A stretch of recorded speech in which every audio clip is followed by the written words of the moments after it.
Spirit Festival interviews are one of my favorite things to do. I have Thyra Newby here with me today. Welcome, everybody, to another Women's Spirit Festival interview. If you're watching us live or in the replay, just put hello in the comments. We want to hear from you. And I always love it when I get to bring these incredible leaders to you all.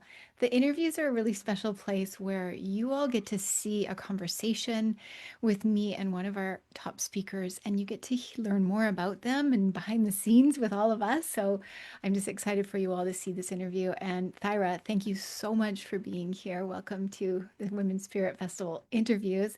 I'm going to start by introducing Thyra Newby to you all if you don't know her yet. She is a transformational life coach, international best-selling author, hypnotherapist, and also a speaker. She's amazing. She guides women to heal generational patterns, build self-trust, and create lives rooted in clarity, confidence, and freedom. And that's so important. That's what Women's Spirit Festival is all about. So, Thyra, thank you so much for being here and welcome. Thank you so much for having me. When you think Thank you. about women's spirit, what does that mean to you? When I think of women's spirit, I just think that it's just there's a lot of women out there that are, and this is why I talk about breaking generational trauma, is that they kind of carry a lot of shame or they carry a lot of yeah, shame. They Mm. feel like they have to suffer in silence. But what I think about Women's Festival, this is the place that we all need to come into. We have sisters out there, and we have sisters in every single phase. And I think I shared with you that I am a sister that I'm elevating, but I'm still, you know, I'm trying to climb that mountain, and I want to take as many women with me up there, and just so they don't feel like they're alone in this. And if you're anything like me, like I'm very shy. Well, not shy as much, but I'm very much of an introvert, and you're afraid to speak up. Yeah. And so I'm so grateful to you that you have this platform, this Women's Spirit Festival, that women like me who are so perfectly imperfect, that we can come here and share our voices and Mm. share our passion and our dream of what we want to bring into the world. Yeah. Oh, that is so beautifully said because that's exactly what's happening is that women are sharing their journeys and we're all on the journey together. And then our attendees come in and they're like, oh, these leaders are on the journey and working their way through and healing along the way with each other. So I love that you said that. It's really, really powerful. Now, tell us a little bit more about the work that you do as a life coach, an author, a hypnotherapist. Tell us about the work that you do with people. So this started back 15 years ago when I started working as a volunteer for the domestic violence shelter and the sexual assault center. It's a local place here. And I did it because of what I've been through. And I just couldn't, I think a lot of women, it was just a calling for me. And so I volunteered. I did this with my own time, and I noticed a big following. I eventually had a following of 700 women, and I'm like, wait a second, I'm volunteering my time and just sharing my what I've been through and what I needed to do to overcome a lot of things. And that's how I was like, let me just go ahead and open up a business and see what happens. And what I've noticed a lot is that a lot of women, the reason why they end up in the relationships that they shouldn't be in or whatever situations is based on their upbringing and what they were. And not all families are unhealthy. Absolutely not. It's just a percentage of them that they're not that they're not healthy, and it's just a generational curse that goes from one generation to the next.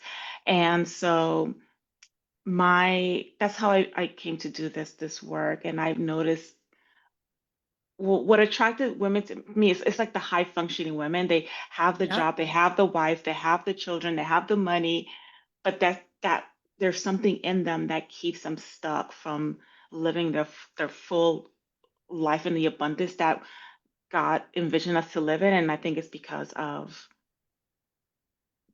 breaking up with the guilt and the obligation of being stuck with a family of origin. And again, I'm being very specific. It's the unhealthy, not the healthy Yeah. family. Yeah, some people grow up in super healthy, high functioning families, and the rest of us grow up with things that put us into life. And next thing you know, we're like, why am I doing it this way? Why am I making these choices? Why is everything a challenge? And when you and I first started chatting and you were telling me about you, when we just met a few months ago, you talked about generational curses.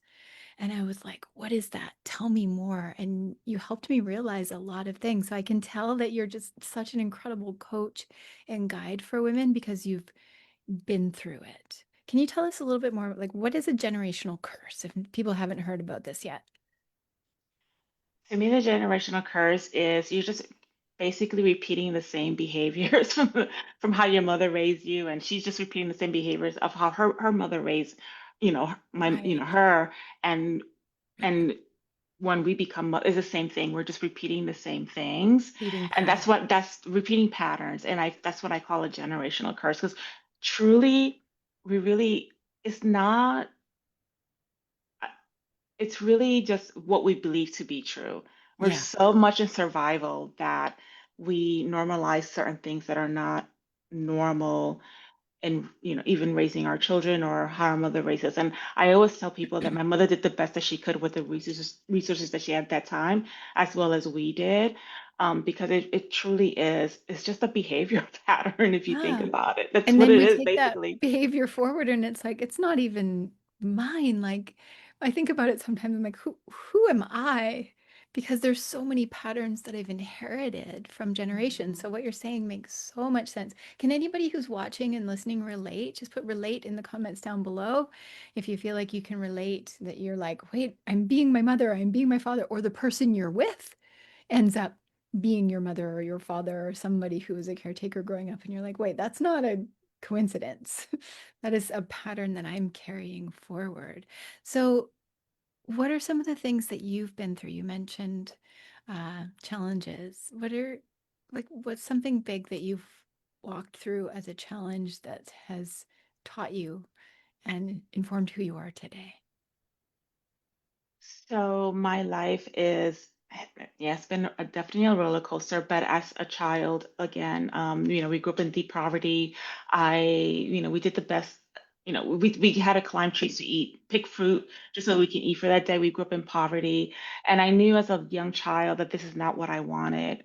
I always knew I was a little bit different, and I think that's why I speak so highly, like the scapegoat and the black sheep, because they are truly the cycle breakers, the one who sees it at a very young age, and I was that one. I was that individual. I Yeah. always knew something was off, and I wanted to break out of the poverty. I did everything I needed to do, but I would say like the biggest thing that one of the hardest ones, because I left home early because I wanted to escape abuse and I wanted to live a better life. And because I never healed with all the trauma, I ended up being in a relationship with a with a, a guy that I fell in love with. I thought I was in love with him, fell in love with him, and I didn't realize that I just fell back into another abusive Oh, situation, which was a domestic violence situation.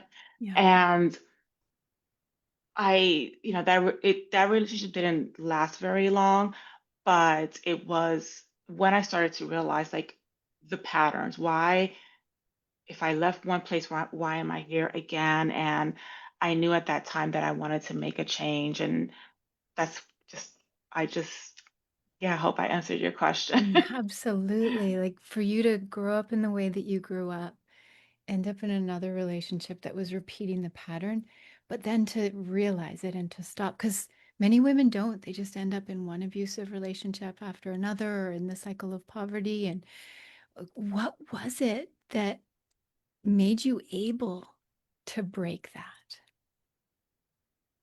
Oh my goodness. Well, it was the ex-boyfriend, the relationship that I'm talking about. He, it became it was a bad situation. I left him and he decided he was trying to kill me and my friend. This was months later. And I don't want to like poke on that too much as a very sensitive subject, Yeah. but I would say that that was the biggest one that I just started chasing all of my dreams.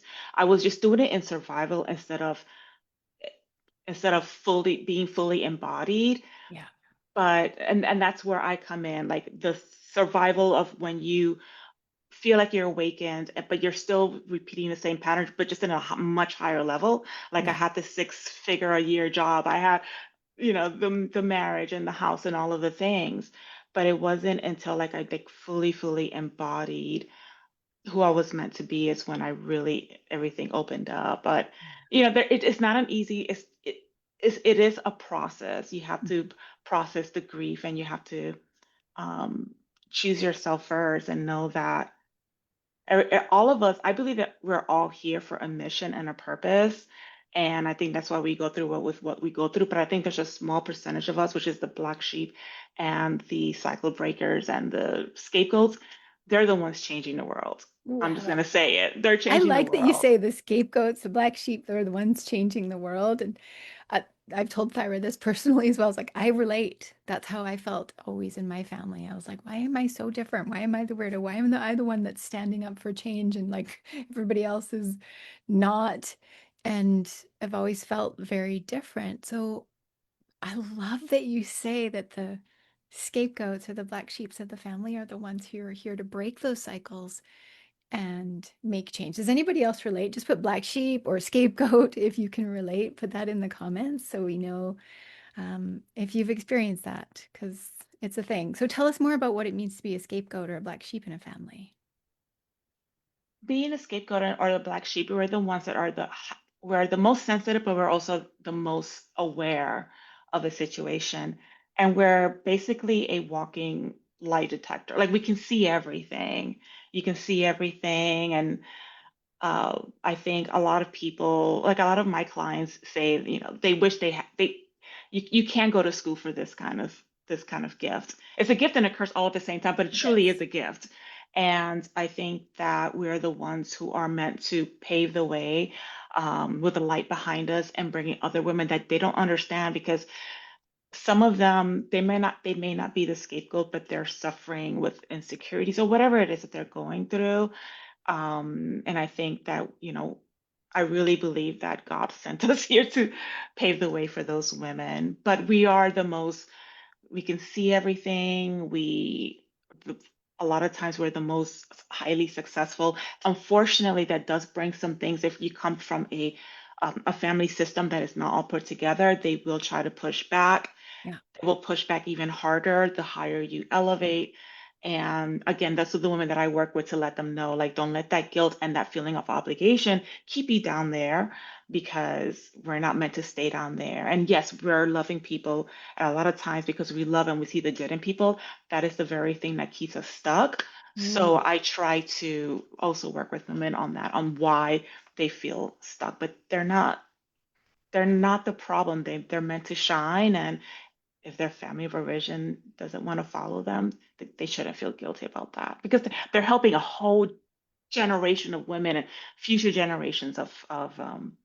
It's women. that tie to family of origin of like 5, 10 people Right. versus helping hundreds or thousands. And you can never help those people. Like, what would you say to a woman who's like, but I just want to change them? I want to change the family of origin, but she knows she has a bigger calling. What would you say? This is not about them. This is about you. I'm Mm, going to talk to you. so good. It's not about the family. It's not about where it's about you as an individual. If you feel that there's a calling, that is your calling. This is not about them. They're never going to change no matter what you do. You can tap to the left, you can tap to the right, you can jump up, you can jump down. Not, it's never going to change. And you don't want to spend that energy on hoping for that change when you can change yourself. We have 100% ownership of our lives and how we can, use Yes. what God gave us today and go for those other women that are waiting for your voice, for you to walk beside them because they need that permission waiting for women like us. And Yeah. I'm so imperfect. I'm scared right now talking and I'm nervous, but I'm doing it because I'm thinking about those women that think that they don't have a voice or they're afraid to. Like, Right. no, there's a sisterhood out there We in show up every for the phase. people. Totally. We show up for the people who need it. That's how I've built my business is on total imperfection, sweaty palms, being like, I don't know if I can do this. And then I do this and I grow and it always helps somebody. That's the biggest piece. I love that about what you just said is that we're there to help other people. It gives permission to other people just by you rising.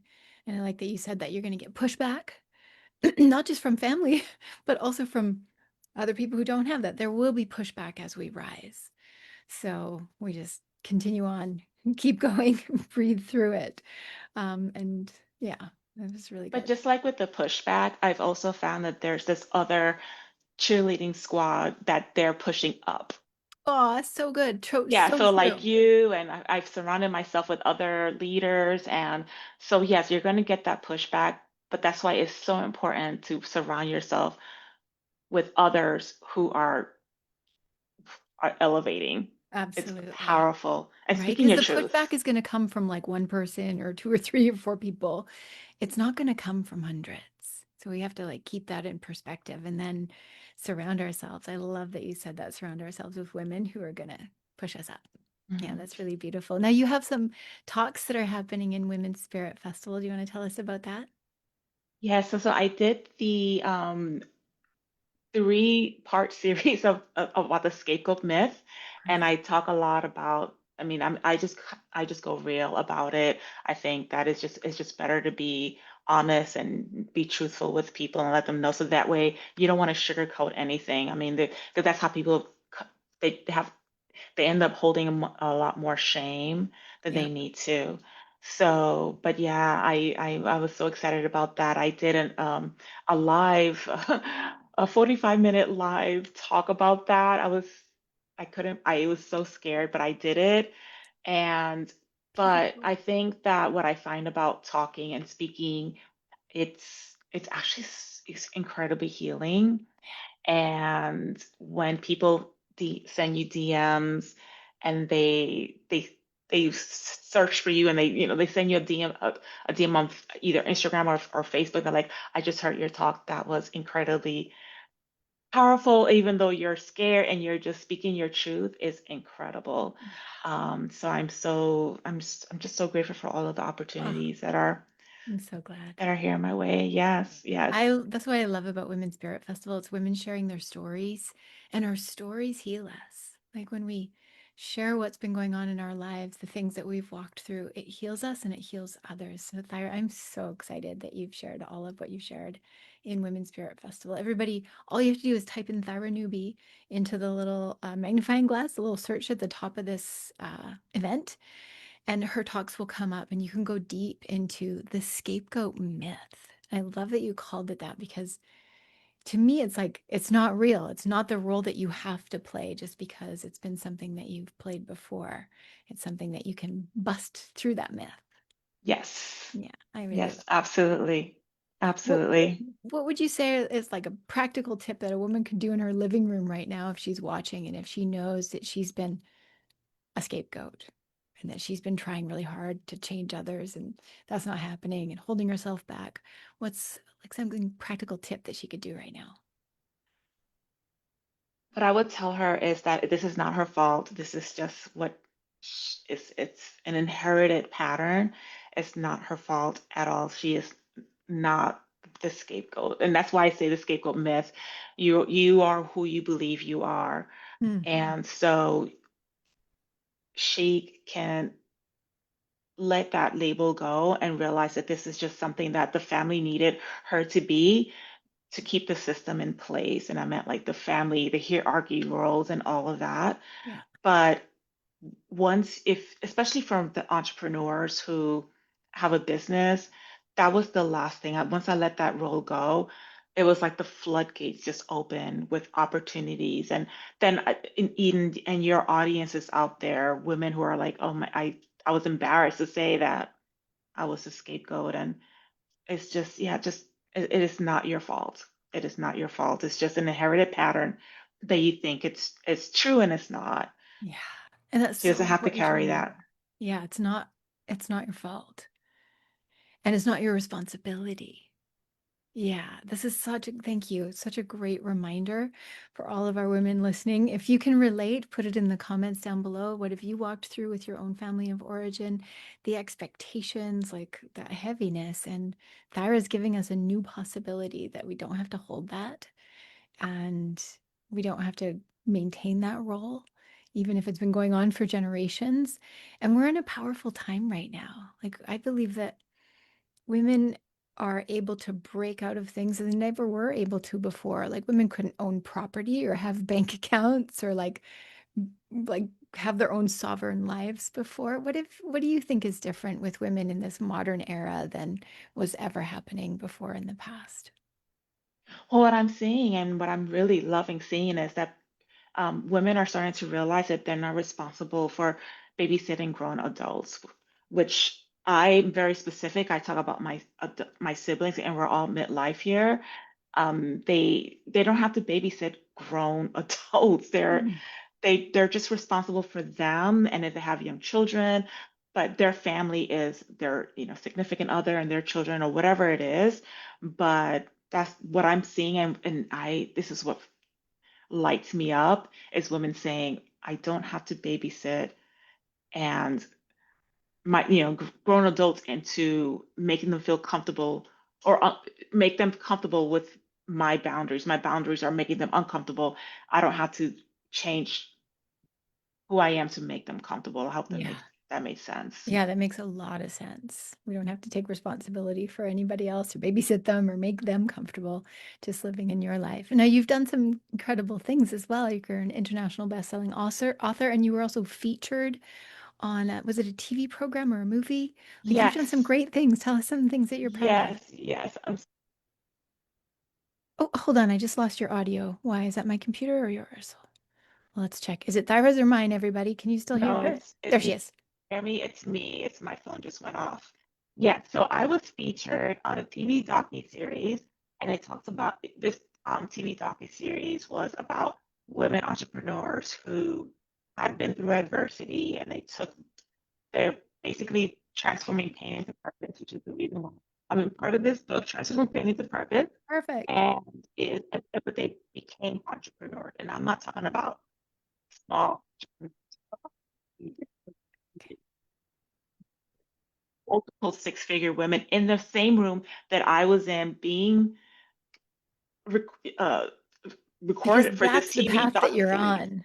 Yes, Oh, I exactly. love You it. want to be around those women. Yeah. And it just, it's completely changed my business and it's opening up so many doors and Yeah. Oh, it's amazing. It's the power of speaking up. yeah, it really is. It's so powerful. Congratulations on that. And you have a gift for everybody as well. Do you want to tell everyone about that? Yes, so I have a gift, a free gift. It's basically that you're not the problem. And it has 3 steps on what you need to do today if you're in that situation to get the relief you need, like today, because you do not need to carry this anymore. It's not yours to carry. Yeah. Not all of this, not yours to carry. You can drop it today. So I will leave that link Perfect. I love with that. you. So And everybody, you yes, can connect with Thyra in the chat and she'll get you her gift. And the other thing that's really beautiful about Women's Spirit Festival, everyone, is that you can message Thyra directly. Like she said earlier, people DMing her, like that's a really wonderful thing. So friend request Thyra, follow her and send her a direct message through Messenger or on Instagram. You can follow her. And it's one of the things I love I can't even talk best about Women's Spirit Festival is that our audience and our speakers get to truly connect. So make sure that you all connect with her. And Thyra, as we start to wrap up, what are some final words of wisdom that you have for our Women's Spirit Festival audience? I would say that I, first of all, I think one of the biggest things you can do for your healing is to speak up, and they're all doing it here. Yeah. I, I believe in the universe, and I think that's how he you to me.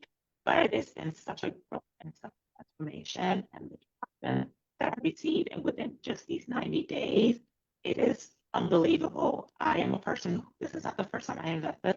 I did invest before, and there was growth in that, but the level, the fastness of growth within this 90 days has been monumental, and I cannot wait to see what happens in the next few days. Oh, congratulations, Amazing. Thyra. She just went Thank through our you. speaker training program, and I'm so proud of what you did and how you've shared your story and the growth that you've had in your business. So just congratulations again. And I love what you shared here. It's like women speaking up.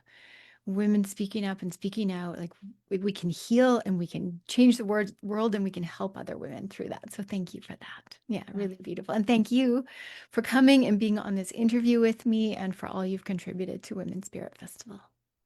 Thank you. Thank you for holding this platform. It's been amazing. It's my pleasure. Yeah. Thank you again. And everybody who's been watching, can you put love and appreciation in the comments right now for Thyra? Put some gratitude and connect with her. Just put some love in the comments. This is how we give standing ovation, rounds of applause in Women's Spirit Festival, just by putting comments in. And if you want to do one more thing that helps women around the world, press that invite button. It's up at the top of this page somewhere. Press the invite button and invite your sisters, your friends, colleagues, clients, as women who should be here. And thank you all for listening, watching, and being the best part of Women's Spirit Festival. I'll see you in the next interview. Thanks again, Thyra. Bye. Thank you, everyone. Bye.